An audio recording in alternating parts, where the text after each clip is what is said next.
Something is wrong with the machine. Your aberration slowly drain. You have your will to be. You have your will to be yourself.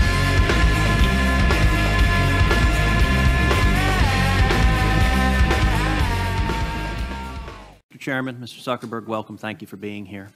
Mr. Zuckerberg, does Facebook consider itself a neutral public forum? Senator, we consider ourselves to be a platform for all ideas. Let me ask the question again. Does Facebook consider itself to be a neutral public forum? And representatives of your company have given conflicting answers on this. Are you a First Amendment speaker expressing your views, or are you a neutral public forum allowing everyone to speak? Senator, here's how we think about this. I don't believe that there is certain content that clearly we do not allow, right? Hate speech, terrorist content, nudity, anything that makes people feel unsafe in the community. From that perspective, that's why we generally try to refer to what we do as a platform for all ideas. Let me try, just because the time is constrained. It's just a simple question. The predicate for Section 230 immunity under the CDA is that you are a neutral public forum. Do you consider yourself a neutral public forum, or are you engaged in political speech, which is your right under the First Amendment? Well, Senator, our goal is certainly not to engage in political speech. I'm not that familiar with the specific legal language of the law that you speak to, so I would need to follow up with you on that. I'm just trying to lay out how broadly I think about this. Well, Mr. Zuckerberg, I will say there are a great many Americans who I think are deeply concerned that Facebook and other tech companies are engaged in a pervasive pattern of bias and political censorship. There have been numerous instances with Facebook. In May of 2016, Gizmodo reported that Facebook had purposely and routinely suppressed conservative stories from trending news, including stories about CPAC, including stories about Mitt Romney, including stories about the Lois Lerner IRS scandal, including stories about Glenn Beck. In addition to that, Facebook has initially shut down the Chick-fil-A Appreciation Day page, has blocked a post of a Fox News reporter, has blocked over 24 Catholic pages, and most recently blocked Trump supporters Diamond and Silk's page with 1.2 million Facebook followers after determining their content and brand were, quote, unsafe to the community. To a great many Americans, that appears to be a pervasive pattern of political bias. Do you agree with that assessment? Senator, let me say a few things about this.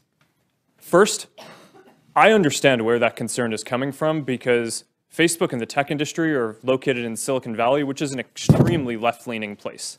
And this is actually a concern that I have and that I try to root out at the company, is making sure that we don't have any bias in the work that we do. And I think it is a fair concern that that people would at least wonder about. Let me ask this question. Are you aware of any ad or page that has been taken down from Planned Parenthood?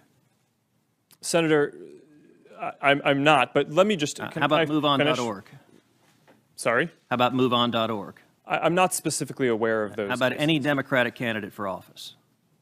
I'm not specifically aware. I mean, I'm not sure. In your testimony, you say that you have 15,000 to 20,000 people working on security and content review. Do you know the political orientation of those 15,000 to 20,000 people engaged in content review? No, Senator. We do not generally ask people about their political orientation when they're joining the company. So as CEO, have you ever made hiring or firing decisions based on political positions or what candidates they supported? No. Why was Palmer Luckey fired? That is a specific personnel matter that seems like it would be inappropriate to speak to here. You just made a specific representation that you didn't make decisions based on political views. Well, is that accurate? I can commit that it was not because of a political view. Do you know of those 15,000 to 20,000 people engaged in content review, how many, if any, have ever supported financially a Republican candidate for office? Senator, I do not know that. Your testimony says it is not enough that we just connect people. We have to make sure those connections are positive. It says we have to make sure people aren't using their voice to hurt people or spread misinformation.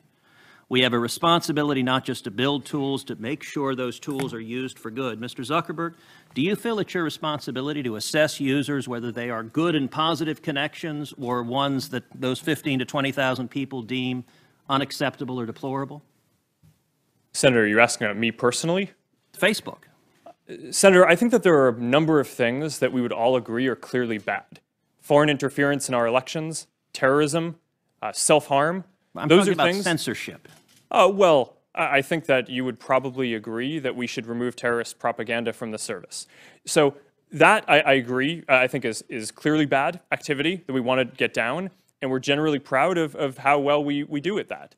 Now, what I can say, and I do want to get this in before the end here, is that I am very committed to making sure that Facebook is a platform for all ideas. That is a very important founding principle of what we do. We're proud of the discourse and the different ideas that people can share on the service. And that is something that, as long as I'm running the company, I'm going to be committed to making sure is the case. Thank you. Thank you, Senator Cruz. Do you want a break now? Or you want to keep going? Sure. I mean, that was pretty good. So, all right.